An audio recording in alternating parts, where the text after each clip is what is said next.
ಸಮಾರಂಭದಲ್ಲಿ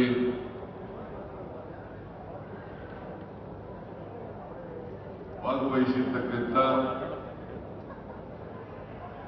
ರಾಜ್ಯದ ಉಪಮುಖ್ಯಮಂತ್ರಿಗಳು, ಜಲಸಂಪನ್ಮೂಲ ಸಚಿವರು ಆದಂಥ ಶ್ರೀ ಡಿ.ಕೆ. ಶಿವಕುಮಾರ್ ಅವರೇ, ಮಾಜಿ ಮುಖ್ಯಮಂತ್ರಿಗಳಾದಂಥ ಶ್ರೀ ವೀರಪ್ಪ ಮೊಯ್ಲಿ ಅವರೇ, ಹಾಸನ ಜಿಲ್ಲೆಯ ಉಸ್ತುವಾರಿ ಸಚಿವರಾದಂಥ ಶ್ರೀ ಕೆ.ಎನ್. ರಾಜಣ್ಣ ಅವರೇ, ಹಾಸನ ಲೋಕಸಭಾ ಕ್ಷೇತ್ರದ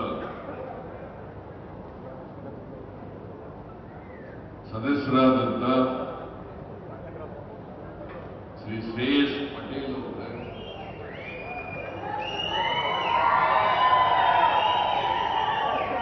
ಈ ಸಮಾರಂಭದ ಅಧ್ಯಕ್ಷತೆ ವಹಿಸಿರ್ತಕ್ಕಂಥ ಸಕಲೇಶಪುರ ವಿಧಾನಸಭಾ ಕ್ಷೇತ್ರದ ಶಾಸಕರಾದಂಥ ಸಿಮೆಂಟ್ ಮಂಜುನಾಥ್ ಅವರ, ಎಲ್ಲ ಸಚಿವರಾದಂಥ ನನ್ನ ಸಹೋದ್ಯೋಗಿ ಮಿತ್ರರೇ, ಶಾಸಕ ಮಿತ್ರರೇ, ಮಾಜಿ ಶಾಸಕರುಗಳೇ,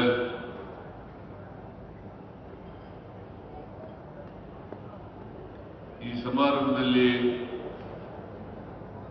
ಭಾಗವಹಿಸಿರ್ತಕ್ಕಂಥ ಇತರ ಎಲ್ಲ ಆಹ್ವಾನಿತ ಗಣ್ಯರೇ, ನೀರಾವರಿ ಇಲಾಖೆಯ ಎಲ್ಲ ಹಿರಿಯ ಕಿರಿಯ ಅಧಿಕಾರಿ ಸ್ನೇಹಿತರೇ, ಇಲ್ಲಿ ಆಗಮಿಸಿರ್ತಕ್ಕಂಥ ಎಲ್ಲ ಆತ್ಮೀಯ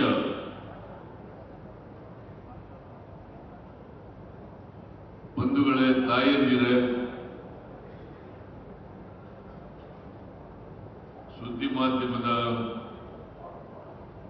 ಎಲ್ಲ ಗೆಳೆಯರೇ, ಇವತ್ತು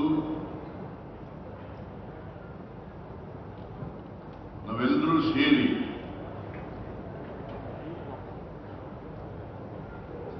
ಎತ್ತಿನ ಹೊಳೆ ಸಮಗ್ರ ಕುಡಿಯುವ ನೀರಿನ ಯೋಜನೆಯನ್ನ ಮೊದಲನೇ ಹಂತದ ಕಾರ್ಯಕ್ರಮವನ್ನ ಉದ್ಘಾಟನೆ ಮಾಡಿದ್ದೇವೆ.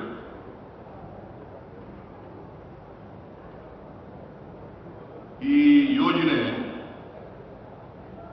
2 ಹಂತಗಳಲ್ಲಿ ಕಾರ್ಯಗತ ಆಗ್ತದೆ. ಈಗ ಮೊದಲನೇ ಹಂತದ ಯೋಜನೆ ಉದ್ಘಾಟನೆ ಆಗಿದೆ. 2ನೇ ಹಂತದ ಯೋಜನೆ ಪ್ರಾರಂಭ ಆಗಿ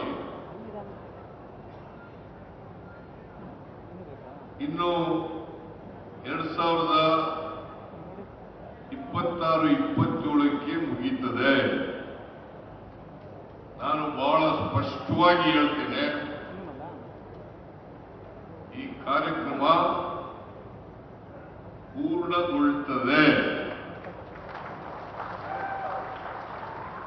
ಯಾರೂ ಕೂಡ ಈ ಕಾರ್ಯಕ್ರಮದ ಬಗ್ಗೆ ಸಂಶಯ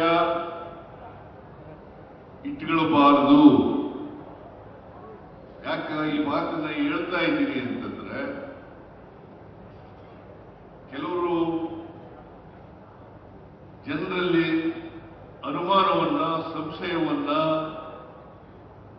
ಹುಟ್ಟುಹಾಕಲಿಕ್ಕೆ ಪ್ರಯತ್ನವನ್ನ ಮಾಡ್ತಾ ಇದ್ದಾರೆ. ಅವೆಲ್ಲವೂ ಕೂಡ ಆಧಾರರಹಿತವಾದಂತ ಜನರನ್ನ ತಪ್ಪುದಾರಿಗಳಿರ್ತಕ್ಕಂಥ ಪ್ರಯತ್ನವೇ ಹೊರತು ಯಾವುದೂ ಕೂಡ ಸತ್ಯ ಇಲ್ಲ.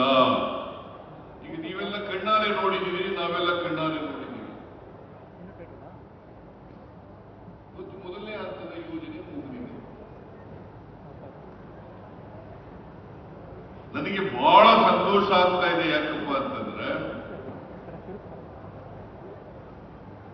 ಈ ಎತ್ತಿನ ಹೊಳೆ ಯೋಜನೆಯನ್ನ ಭೂಮಿ ಪೂಜೆ ಮಾಡಿದ್ದು ನಾನೇ. ಅವತ್ತು ಜಲಸಂಪನ್ಮೂಲ ಸಚಿವರಾಗಿದ್ದವರು ಎಂ.ಬಿ. ಪಾಟೀಲ್ ಚಿಕ್ಕಬಳ್ಳಾಪುರದಲ್ಲಿ ಉದ್ಘಾಟನೆ ಆಯಿತು, ಶಂಕುಸ್ಥಾಪನೆ ಭೂಮಿ ಪೂಜೆ.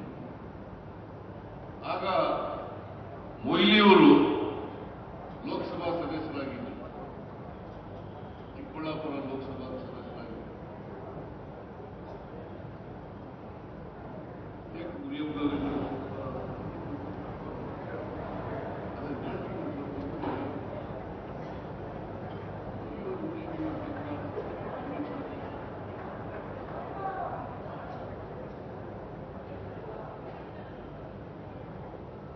ಮೊಯ್ಲಿಯವರು ಆಗ ಅಧ್ಯಕ್ಷರಾಗಿದ್ದರು. ಈ ಯೋಜನೆ ಆಗಬೇಕು ಅಂತೇಳಿ ರಮೇಶ್ ಕುಮಾರ್ ಅವರು, ಕೃಷ್ಣ ಬೈರೇಗೌಡರು, ಎಚ್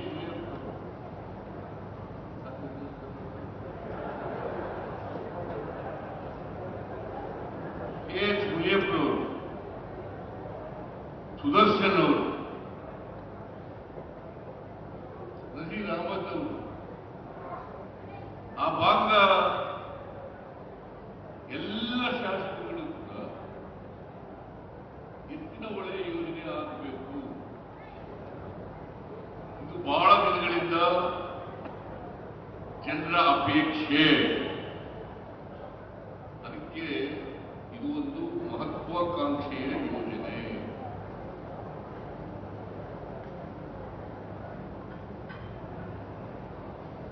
ಈ ಯೋಜನೆ ಇದೆಯಲ್ಲ, ಇದನ್ನ ಬಿಜೆಪಿ ಸರ್ಕಾರ ಇದರಲ್ಲಿ ತೋರಿಸಿದೆ. ಆದರೆ ಭೂಮಿ ಪೂಜೆ ಮಾಡೋದು ನಾವು, ಹಣ ಕೊಟ್ಟದ್ದು ನಾವು, ಟೆಂಡರ್ ಕರೆದದ್ದು ನಾವು. ಇಲ್ಲಿ ಬಿಜೆಪಿ ಪಾಟೀಲ್ ಇದ್ದಾರೆ, ಮೊಯ್ಲಿಯವರು ಇದ್ದಾರೆ, ಎಚ್ ಮುನಿಯಪ್ಪ ಇದ್ದಾರೆ,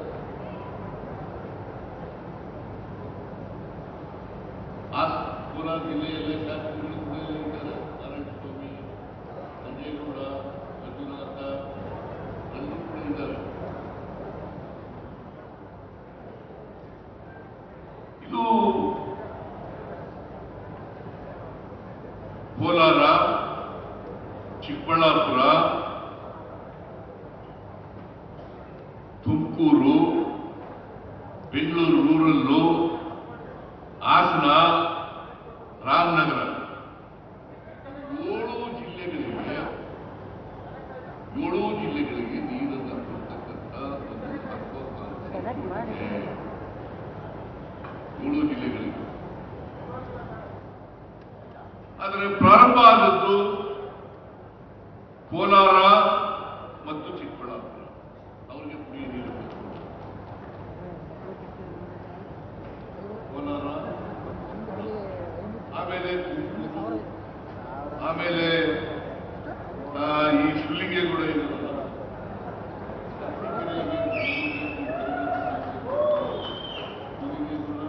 ಹಾಸನದಲ್ಲಿ, ಬೆಂಗಳೂರು ಗ್ರಾಮಾಂತರ, ಆಮೇಲೆ ಚಿಕ್ಕಮಗಳೂರು, ಎಲ್ಲ ಜಿಲ್ಲೆಗಳಲ್ಲೂ ಕೂಡ ಇವತ್ತು ಸುಮಾರು 24.01 ಟಿಎಂಸಿ ನೀರು ಬೇಕು. 527 ಕೆರೆಗಳು ಮತ್ತು ಈ ಎಲ್ಲ ಜಿಲ್ಲೆಗಳಿಗೆ ಕುಡಿಯ ನೀರನ್ನು ಕೊಡ್ತಾರೆ. ಯಾಕಂದ್ರೆ ಬರಪೀಡಿತ ಪ್ರದೇಶಗಳಿಗೆ ಕುಡಿಯ ನೀರಿನ ಸಮಸ್ಯೆ ಬಹಳ ಕಾಡ್ತಾ ಇದೆ. ಈ ಜಿಲ್ಲೆಗಳಿಗೆ ನಾನು ಜಯಚಂದ್ರನ್ನು ಬರ್ಸ್ಬಿಟ್ಟೆ, ಜಯಚಂದ್ರ ಅವರು ತುಮಕೂರಿಗೆ ಹೇಳ್ತಾ ಇದ್ರು. ಆಮೇಲೆ ನನಗೆ ಹೇಳಿದ್ರು ಇವೆಲ್ಲ ಜಿಲ್ಲೆಗಳನ್ನು ಸೇರಿಸಿ ಮಾಡೋಣ. ಎಷ್ಟು ನೀರು ಬೇಕಾಗ್ತದೆ? 24.01 ಟಿಎಂಸಿ ನೀರು ಬೇಕಾಗ್ತದೆ. ಕುಡಿಯ ನೀರು ಎಷ್ಟು ಬೇಕಾಗ್ತದೆ? 14.56 ಟಿಎಂಸಿ ನೀರು ಬೇಕಾಗ್ತದೆ. ಬರ್ತದೆ 9.9 ಸುಮಾರು 10 ಟಿಎಂಸಿ ನೀರು, ಸುಮಾರು 10 ಟಿಎಂಸಿ ನೀರು ಕೆರೆಗಳು ತುಂಬಿಸಲಿಕ್ಕೆ ಬೇಕಾಗುತ್ತೆ. ಇದು ಮೂಲತಃ ಕುಡಿಯ ನೀರಿನ ಯೋಜನೆ. ಕುಡಿಯ ನೀರಿನ ಸುಮಾರು 75-76 ಲಕ್ಷ ಜನರಿಗೆ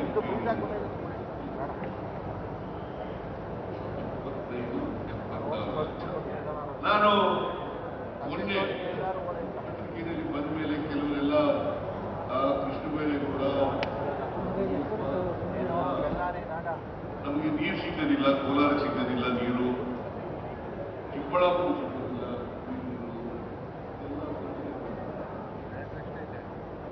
ಅದಕ್ಕೆ ನಾನು ನಮ್ಮ MD ವಿಶ್ವೇಶ್ವರಯ್ಯ ಅಭಿವೃದ್ಧಿ ನಿಗಮದ MD ಚರ್ಚೆ ಮಾಡೋದು. ಈ 10 ವರ್ಷ ಆಯ್ತು ಪ್ರಾರಂಭ ಮಾಡಿ, ಯಾಕಂದ್ರೆ 2014ರಲ್ಲಿ ನಾವು ಭೂಮಿ ಪೂಜೆ ಮಾಡಿದ್ವಿ. 2024 ಈ 10 ವರ್ಷದಲ್ಲಿ ಎಷ್ಟು ನೀರು ಹೋಗಿದೆ, ಎಷ್ಟು ನೀರು ಸಿಕ್ಕಿದೆ? ಅವ್ರು ಹೇಳಿದ್ರು, MD ಹೇಳಿದ್ರು, ಸುಮಾರು ಸರಾಸರಿ 19 ಟಿಎಂಸಿ ನೀರು ಸಿಕ್ಕಿದೆ. ನೀರು ಎಷ್ಟು ಬೇಕಾಗಿರೋದು? 14 ಟಿಎಂಸಿ ನೀರು. ಕೋಲಾರದವ್ರಿಗೆ ಕೆಲಸ ಸಂಸ್ಥೆ ಮಾಡ್ತಾರೆ,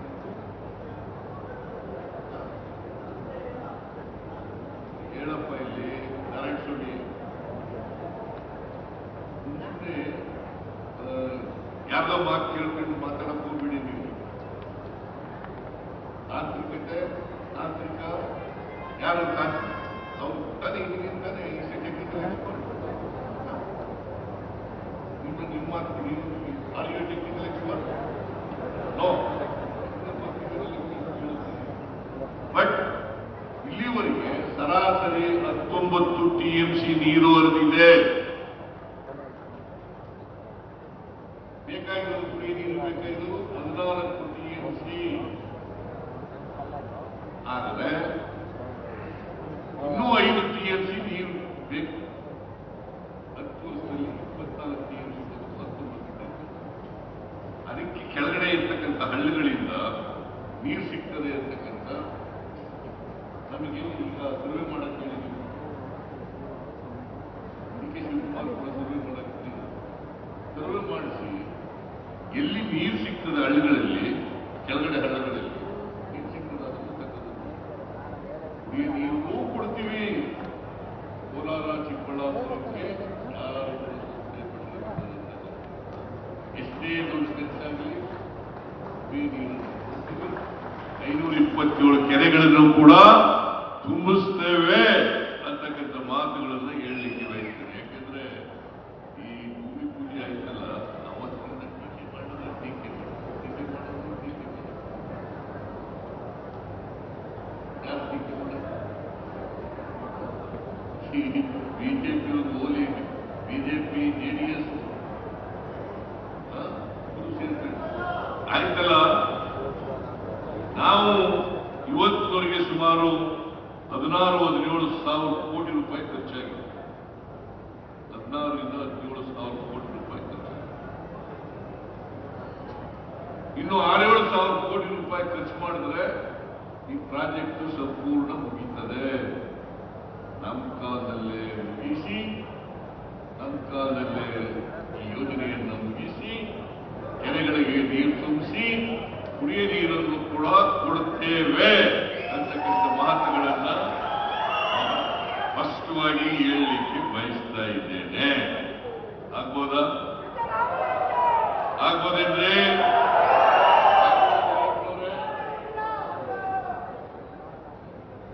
ಸೊ ಅದರಿಂದ ಇದು ಯಾಕೆಂತಂದ್ರೆ ಈ ಟೀಕೆ ಟಿಪ್ಪಣಿಗಳು ಬಹಳ ಬಯಸ್ಕೊಂಡಿದ್ದೀವಿ. MP ಪಾಟೀಲು, ನಾನು, ಕೊಹ್ಲಿ ಅವರು ಎಲ್ಲ ಬಯಸ್ಕೊಂಡಿದ್ದೀವಿ.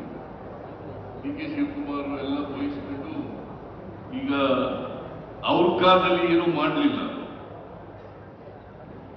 ಅವ್ರ ಇಂಥ ಪ್ರಾಜೆಕ್ಟ್ ಅನ್ನ ಮಾಡಲಿಕ್ಕೆ ಮನಸ್ಸೂ ಮಾಡಲ್ಲ.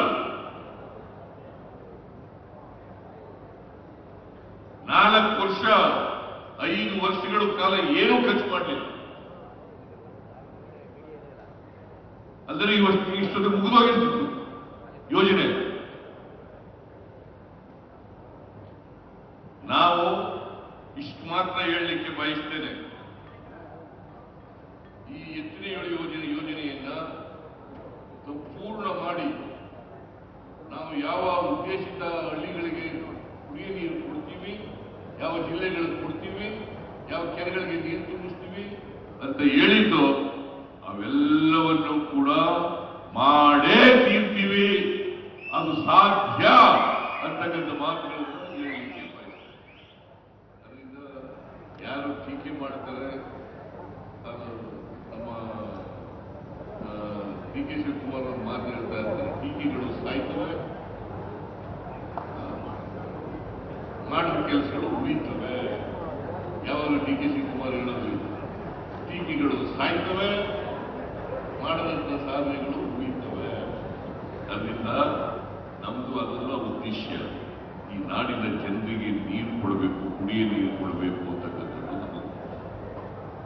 ನಾವು ಮಾಡಿರ್ತಕ್ಕಂಥ ಅನೇಕ ಕಾರ್ಯಕ್ರಮಗಳಿದ್ದಾವಲ್ಲ, ಈ ನಾಡಿನ ಬಡವರು, ಈ ನಾಡಿನ ರೈತರು, ಈ ನಾಡಿನ ದಲಿತರು, ಈ ನಾಡಿನ ಹಿಂದುಳಿದವರು, ಈ ನಾಡಿನ ಅಲ್ಪಸಂಖ್ಯಾತರು, ಅವ್ರು ಯಾರು ಕೂಡ ಆರ್ಥಿಕವಾಗಿ ಸಾಮಾಜಿಕವಾಗಿ ತೊಂದರೆಯನ್ನು ಅನುಭವಿಸಬಾರದು, ಮೂಲ ಸೌಕರ್ಯಗಳಿಂದ ವಂಚಿತರಾಗಬಾರದು. ಅದನ್ನ ಮಾಡತಕ್ಕಂಥ ಕೆಲಸವನ್ನ ನಾವು ಮಾಡೇ ತೀರ್ತೀವಿ, ಇದು ನಮ್ಮ ಬದ್ಧತೆ ಅಂತಕ್ಕಂಥ ಮಾತುಗಳನ್ನ ಈ ಸಂದರ್ಭದಲ್ಲಿ ಹೇಳಲಿಕ್ಕೆ ಬಯಸ್ತಾ ಇದ್ದೇನೆ. ಅದರಿಂದ ಸಮಯ ಆಗಿರೋದ್ರಿಂದ ನಾನು ಹೆಚ್ಚು ಮಾತಾಡ್ಲಿಕ್ಕೆ ಹೋಗಲ್ಲ, ರಾಜಕೀಯ ಕೂಡ ಜಾಸ್ತಿ ಮಾತಾಡಕ್ಕೆ ಹೋಗಲ್ಲ. ಇಷ್ಟು ಮಾತ್ರ ಹೇಳ್ತೇನೆ, 5 TMC ಡೆಫಿಸಿಟ್ ಇದೆ ನಮ್ಮ 10 ವರ್ಷಗಳಲ್ಲಿ ಅವರೇಜ್.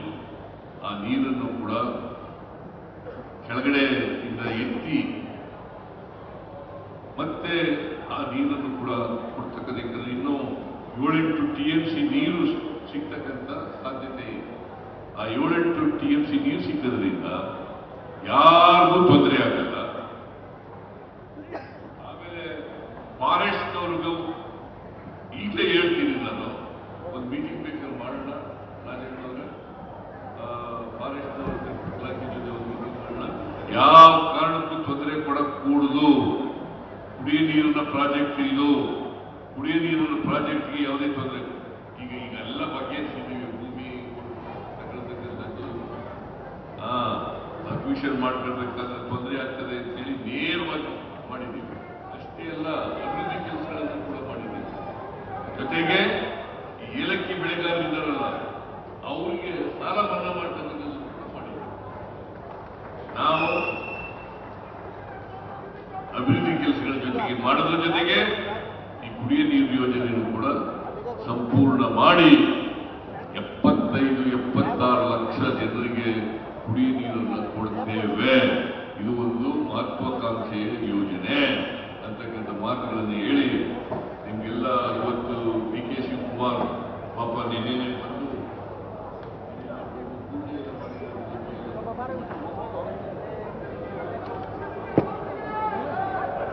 ಡಿ ಕೆ ಶಿವಕುಮಾರ್ ಶಾಸ್ತ್ರೋಕ್ತವಾಗಿ ಇವತ್ತು ಅವರ ಮುಂದಾಳತ್ವದಲ್ಲಿ ಉದ್ಘಾಟನೆ ಆಗಿದೆ. ನಾವು ಅತ್ಯಂತ ಸಂತೋಷದಿಂದ ಉದ್ಘಾಟನೆ ಮಾಡಿದ್ದೀವಿ. ನಿಮ್ಮೆಲ್ಲರಿಗೂ ನಮಸ್ಕಾರ. ಜೈ ಹಿಂದ್, ಜೈ ಕರ್ನಾಟಕ. ಮಾನ್ಯ ಮುಖ್ಯಮಂತ್ರಿಗಳು, ನಮ್ಮೆಲ್ಲರೂಪೇ ನಡೆಯುವ ಮುಖ್ಯಮಂತ್ರಿಗಳು. ಹಾಸನ ಜಿಲ್ಲೆ ಸಕಲೇಶಪುರ ತಾಲೂಕಿನ ಹೆಬ್ನಹಳ್ಳಿಯಲ್ಲಿ ಎತ್ತಿನಹೊಳೆ ಯೋಜನೆಯ ಮೊದಲ ಹಂತದ ಉದ್ಘಾಟನೆ ಕಾರ್ಯಕ್ರಮ ಇವತ್ತು ನೆರವೇರಿದೆ. ಕಾರ್ಯಕ್ರಮದಲ್ಲಿ ಮುಖ್ಯಮಂತ್ರಿ ಸಿದ್ದರಾಮಯ್ಯನವರು ಯೋಜನೆಯ ಕುರಿತಾಗಿ ಮಾತನಾಡಿದ್ದಾರೆ. ನಾವೆಲ್ಲರೂ ಸೇರಿ ಎತ್ತಿನಹೊಳೆ ಸಮಗ್ರ ಕುಡಿಯುವ ನೀರಿನ ಯೋಜನೆಯನ್ನ ಮೊದಲ ಹಂತದ ಕಾರ್ಯಕ್ರಮ ಉದ್ಘಾಟನೆ ಮಾಡಿದ್ದೀವಿ. ಈ ಯೋಜನೆ 2 ಹಂತಗಳಲ್ಲಿ ನಡೆಯುತ್ತೆ. ಮೊದಲನೇ ಹಂತದ ಯೋಜನೆ ಈಗ ಉದ್ಘಾಟನೆಗೊಂಡಿದೆ. 2ನೇ ಹಂತದ ಯೋಜನೆ ಪ್ರಾರಂಭ ಆಗಿ 2026-27ಕ್ಕೆ ಮುಗಿಯುತ್ತೆ ಅಂತ ಕೂಡ ಭರವಸೆ ಕೊಟ್ಟಿದ್ದಾರೆ. ನಾನು ಬಹಳ ಸ್ಪಷ್ಟವಾಗಿ ಹೇಳ್ತೀನಿ, ಈ ಕಾರ್ಯಕ್ರಮ ಪೂರ್ಣ ಆಗುತ್ತೆ ಅನ್ನೋದನ್ನ ಪುನರುಚ್ಚರಿಸಿದ್ದಾರೆ. ಯಾರೂ ಕೂಡ ಈ ಕಾರ್ಯಕ್ರಮದ ಬಗ್ಗೆ ಸಂಶಯವನ್ನ ಇಟ್ಕೊಳ್ಬಾರ್ದು. ಟೀಕೆಗಳು ಸಾಯುತ್ತೆ, ಅಭಿವೃದ್ಧಿ ಕೆಲಸಗಳು ಶಾಶ್ವತವಾಗಿ ಉಳಿಯುತ್ತೆ ಅನ್ನೋ ಡಿಕೆ ಶಿವಕುಮಾರ್ ಅವರ ಮಾತನ್ನ ಪುನರುಚ್ಚರಿಸಿದ್ದಾರೆ ಸಿಎಂ ಸಿದ್ದರಾಮಯ್ಯನವರು. ಕೆಲವರು ಜನರಲ್ಲಿ ಅನುಮಾನ, ಸಂಶಯವನ್ನ ಹುಟ್ಟುಹಾಕುವಂತಹ ಪ್ರಯತ್ನವನ್ನ ಮಾಡ್ತಾ ಇದ್ದಾರೆ. ಅವೆಲ್ಲರೂ ಕೂಡ ಆಧಾರರಹಿತವಾದಂತಹ ಟೀಕೆಗಳು, ಹೇಳಿಕೆಗಳು, ಅದ್ಯಾವುದು ಕೂಡ ಸತ್ಯ ಅಲ್ಲ ಅನ್ನೋದರ ಬಗ್ಗೆಯೂ ಕೂಡ ಉಲ್ಲೇಖಿಸಿದ್ದಾರೆ.